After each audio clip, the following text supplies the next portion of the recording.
well as with the students themselves, and also better gauge that comprehension level that's going on in the classroom. So why do we care? Well, we all know education is extremely important, and here at Stanford we're lucky enough to have a great educational system where we're learning so much in classrooms. Teachers are really here for us. But in high school, sometimes classes are huge, and teachers are less experienced sometimes, and students aren't getting the attention they need. There's also this big idea of the dumb question. No one wants to sit in class, raise their hand, and say, hey, I really don't get it, because it's embarrassing, it makes you feel self-conscious, and you worry about what other students think of you, and you just never want to be that kid.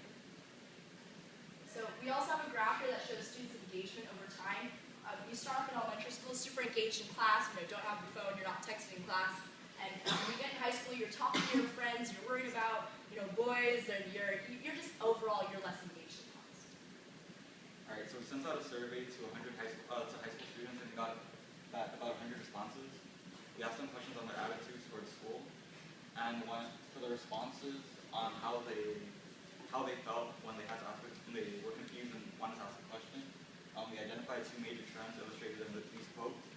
The first trend was that students didn't want to waste class time and hurt the learning experience of their peers. And the second trend is students were afraid of the criticism they get from their fellow students, and they're afraid of asking stupid questions. So our solution is a product we've developed called Click-It. We're giving students the opportunity to become more than just passive passengers in their classroom experience. So why it's better? Raising your hands, as we said, is often leads to embarrassment, self-consciousness, insecurity, isolation. Using the Click-It is a way to anonymously and easily tell the teacher how you're feeling, gauge how you're, gauge understanding, stuff like that. So we're considering the ideas of making it an iPhone app or just actually a handheld device. But what we're considering is something that looks along the lines of this. It's basically a thermometer, kind of like a temperature gauge. How do you feel about the material? Did you get that question on the problem set? I don't really want to raise my hand and say I don't really get it, but maybe I'll drag my finger and say, yeah, I really didn't understand it. Let me send my information anonymously to the teacher. She's going to have, or she or he, is going to have a panel of how every student understood the material, an overall gauge, an average, and then a percentage of how well each student understood the material. That way it all comes in anonymously, you don't feel self-conscious, and the teacher actually gets to know who gets it and who doesn't. And then if they see that it's a really bad trend of people not understanding it, they can say, now ask your questions. And kids won't feel like they're the dumb ones because they'll know that not everyone really understands. Yeah. Oops. So what we're looking to do next is hear more from the teacher's point of views. Who would actually find this useful? Should we make it an iPhone app? Should this be for high school students, or is this more of a prevalent issue? Should it be elsewhere? Is it efficient, easy to use? Is it more interruptive or interactive? Just questions we've been asking ourselves. Have you guys looked about the PRS clickers that they use for lectures here? So we kind of looked at that, and that's when we're kind of mocking up on it, basically making a better design for that type of classroom setting. So it's more friendly for the teacher in that classroom setting rather than the PRS clickers where all the questions like what's going on, or just like classroom. So it's not as well designed, so that's what we're talking about, taking the concept of building that. You see the data being generated and communicated to the teacher in real time and or later. Yeah. Real time. So one thing from the teacher's point of view to consider is I do a lot of WebEx facilitation, and there's a feature there called Attention Tracker. You've seen it? I hate it because it is so wildly distracting to me that if I see 20% of the people I'm speaking with are multitasking, that throws me off. I'd rather not know. Tell me later. Okay, but if you tell me now, then I start getting self-conscious, and I start losing it. And all the people who are green, I'm not attending to them. So it would be interesting to hear.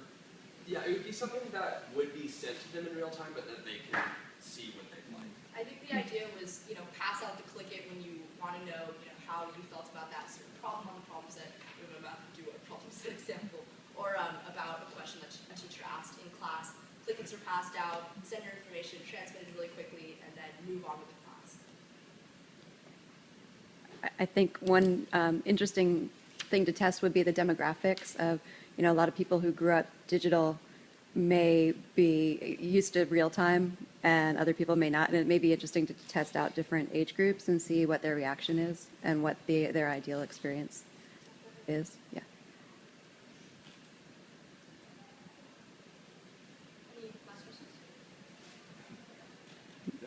just one thing, maybe you can change the way you phrase it, because maybe you're not looking at the challenge how students approach learning or something, but maybe you're trying to, again, empower the teacher, right? And see what is effective and what is not effective, and then go from the teacher's end, because that will give you also more of a leverage, and you don't have to talk to millions of students, but maybe only to 100 teachers, and find an easier way in if they are happy with your solutions. Yeah, as Matthew mentioned, we sent out a survey a few days ago. We got over 100 results in I think 2 days, and we got a lot of results that were telling us that the relationship between the student and teacher is really important.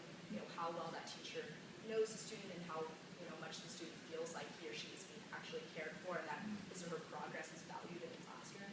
And I think. And from our interviews with teachers, we've kind of seen the same problem, that they have a really hard time gauging understanding. Kids will just be like glossed over, they can't tell. They'll say, do you understand it? No one will say anything, they'll just keep going. So this is something that the teachers could use. They could say, do you understand it? Everyone would say, and then they would know if they need to slow down, review it, whatever they need to do. Yeah. So there's a graph in the beginning about like the engagement and like how it goes down as kids grow up. But, like, what exactly do those numbers mean? Like, how do they get those numbers? That's something I was very interested in. I think it was Jackie who found the graph, and we have to, who's not here unfortunately, but we have to look more into it. I would actually be interested to know as well. Exactly what are the factors that go into this. I mean, some of them I think okay, high schoolers texting in class, being distracted.